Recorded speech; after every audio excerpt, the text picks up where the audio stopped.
महत्वपूर्ण है जब हम देख रहे हैं कि वक्फ संशोधन बिल ये लोकसभा में पेश किया जा रहा है और आपत्ति जाहिर की है कांग्रेस की तरफ से केसी वेणुगोपाल ने। जैसा कि हम जानते हैं कि कांग्रेस, समाजवादी पार्टी सहित कई विरोधी दल इस विधेयक का विरोध कर रहे हैं, इन प्रावधानों का विरोध कर रहे हैं।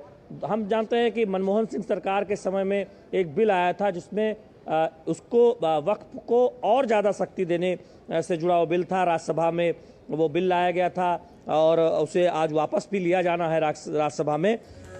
हमने देखा कि जब से वक्फ बोर्ड का गठन हुआ 1954 की बात करें या 1995, लगातार संशोधनों के जरिए कांग्रेस शासित राज्यों, कांग्रेस की जो केंद्र की सरकार थी, उन्होंने इन विधेयकों के जरिए वक्फ के कानून को काफ़ी एक तरह से कहें कि उसमें इतने असीमित अधिकार वक्फ बोर्ड को दे दिए थे कि उसकी वजह से हम देख रहे हैं कि बहुत सारे विवाद सामने आ रहे थे।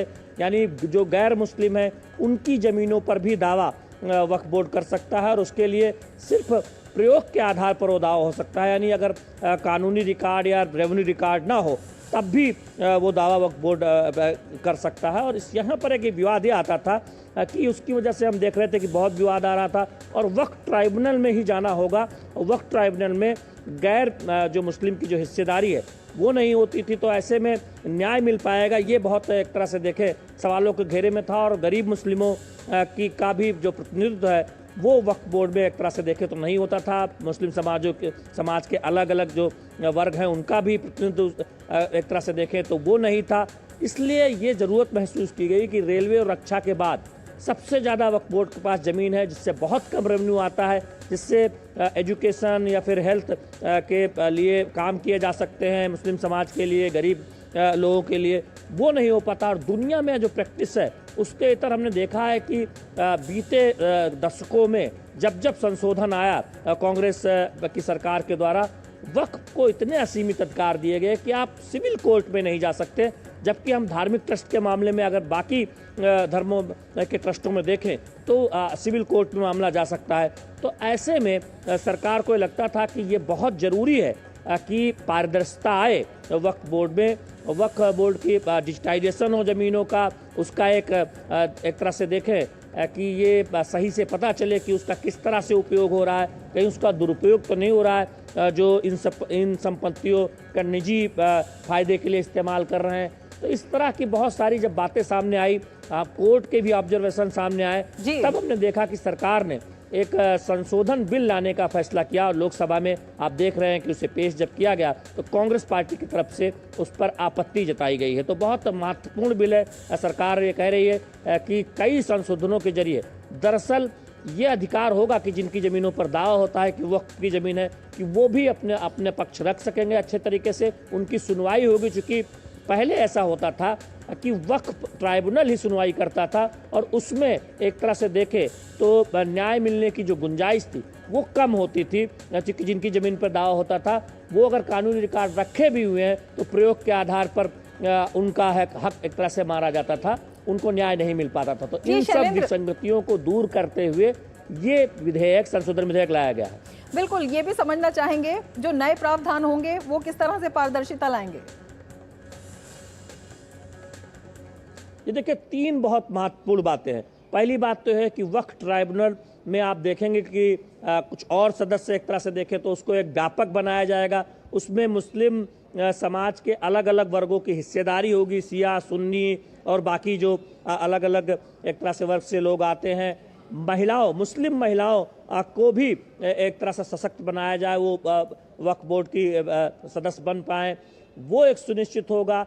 इसके साथ ही साथ प्रयोग के आधार पर केवल कोई जमीन दावा नहीं किया जा सकता है, ये संशोधन लाए जाने की बात कही जा रही है। अब से थोड़ी देर पहले विधेयक हम जानते हैं कि लोकसभा में रखा जा रहा है, उसके प्रावधानों को और विस्तार से पढ़ना होगा कि क्या क्या बदलाव सरकार करना चाहती है। लेकिन ये स्पष्ट है कि कोई विवाद भविष्य में न हो और साथ ही साथ वक्फ की ज़मीनों का दुरुपयोग न कर पाएँ। चूँकि ये कहा जा रहा है कि कुछ प्रभावशाली मुस्लिम समाज के लोग उस पर एक तरह से अपना कब्जा जमाना चाहते हैं। और हमने देखा है कि बीजेपी के तमाम नेताओं ने इस बात को कहा है कि पारदर्शिता आए वक्फ के संचालन में, वक्फ बोर्ड के संचालन में, वक्फ की ज़मीनों के रख रखाव में, उसका डिजिटाइजेशन हो। क्या दिक्कत है आखिर विपक्ष के दलों को। तो उस तरह से बहुत सारे बदलाव हम देखेंगे कि इस वक्त संशोधन बिल के लिए रखे गए। बड़े बदलाव जो हैं इसमें है। बताना चाहूंगा बिल्कुल कि जब से वक्फ बोर्ड का आप गठन जुड़े हुआ रहिए है, हमारे साथ 2 खास मेहमान भी जुड़े हुए हैं। हमारे साथ वरिष्ठ पत्रकार रामकृपाल सिंह जुड़े हुए हैं और हमारे साथ वरिष्ठ पत्रकार रोशन गौड़ भी जुड़े हुए हैं। रामकृपाल सिंह जी, सबसे पहले आपके पास आना चाहेंगे और आपसे जानना चाहेंगे ये जो सरकार का कदम है किस तरह से तर्कसंगत है और किस तरह से ये एक पारदर्शी व्यवस्था जिसकी जरूरत थी वो भी समझना चाहेंगे, सुनिश्चित करेगा।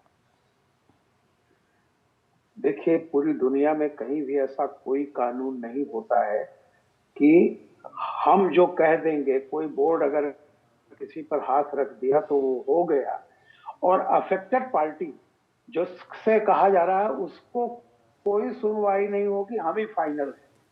देखिए, इस देश में अदालत है, संविधान में यह है, हमारी एक अदालत है। कोई भी कानून हो, कोई भी अगर कोई व्यक्ति जो जिसका हित मारा जा रहा है या जिसकी कोई बात है, वो अदालत में फरियाद कर सकता है जाकर के और अदालत उसको सुन सकती है। लेकिन ये कानून ऐसा बनाया गया था कि इसमें जो भी वो कह देंगे, अगर वो कह देंगे कि नहीं तुम्हारा हक नहीं है तो बात खत्म हो गई। तो ऐसा तो कहीं दुनिया में कोई कानून नहीं है।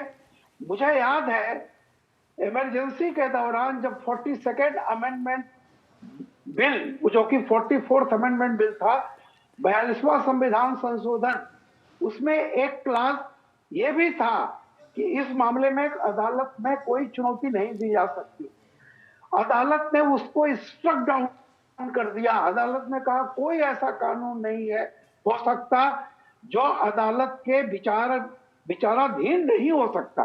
अदालत आफ्टर ऑल सब कुछ है। आप देखिए, संसद ने कोलिजियम का मामला जो एक्ट बनाया था, जो भी बिल पास किया था, अदालत उसको हटा दिया।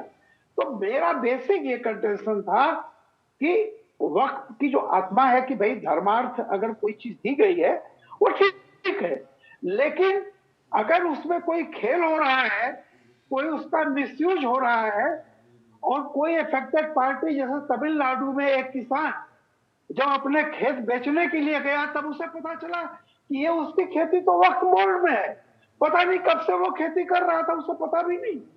अब आप बताइए कि वो किसान अगर नहीं जा सकता अदालत तो कैसे होगा ये।